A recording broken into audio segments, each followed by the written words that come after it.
अशोक खरातच्या अडचणी आता आणखी वाढणार आहेत, कारण की खरात विरोधात ईडीनं मनी लॉन्ड्रिंगचा गुन्हा दाखल केलाय। खरातनं केलेल्या आर्थिक गैरव्यवहाराचा ईडीकडून सध्या तपास सुरू आहे।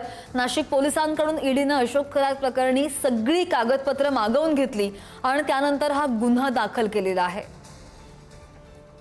अशोक खरातच्या अडचणींमध्ये आणखी वाढ होणार आहे। खरात विरोधात ईडीकडून मनी लॉन्ड्रिंगचा गुन्हा दाखल केला गेलाय।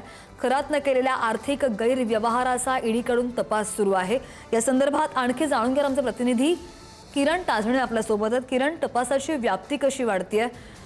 आर्थिक गैरव्यवहारांचा उलगडा संपत नाहीये काही केल्या?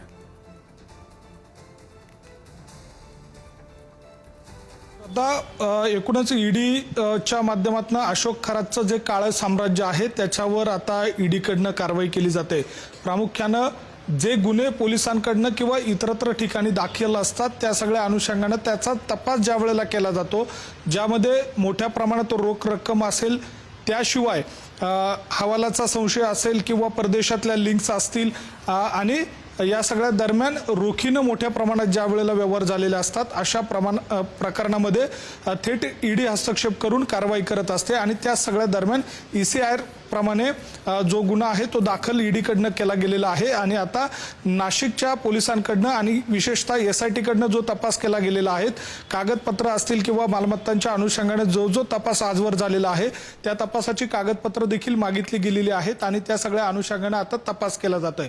प्रामुख्याने जर बघितलं तर यामध्ये PMLA कोर्टाच्या माध्यमातून देखील या सगळ्या प्रकरणात सुनावणी होऊ शकते।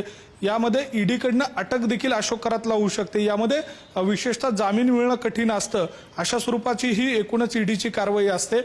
या सगळ्या दरम्यान खरात सोबत आणखी कोण कोण यावर रडारवर येऊ शकतं, तर ज्या पतसंस्थांच्या माध्यमातून अशोक खरातनं हे संपूर्ण हवाला रॅकेट चालवलेलं होतं किंवा मोठ्या प्रमाणात कॅशचं जे जाळं आहे ते बनवलं गेलेलं होतं, तो एक भाग।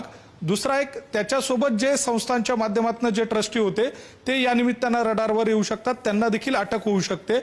यासोबतच त्याचे नातेवाईक असतील आणि त्याच्या या सगळ्या संपूर्ण मालमत्ता ज्यांच्या नावावर घेतलेल्या आहेत, मग ते राजकीय नेते असतील किंवा अनेक प्रशासकीय अधिकारी असतील, ते देखील या निमित्तानं अडचणीत येऊ शकतात। आणि विशेषतः अडचणी वाढल्यानंतर कारवाई कशा प्रकारे होते याकडे सुद्धा लक्ष असेल। ताजे अपडेट घेत राहू किरण, धन्यवाद दिलेल्या माहितीसाठी।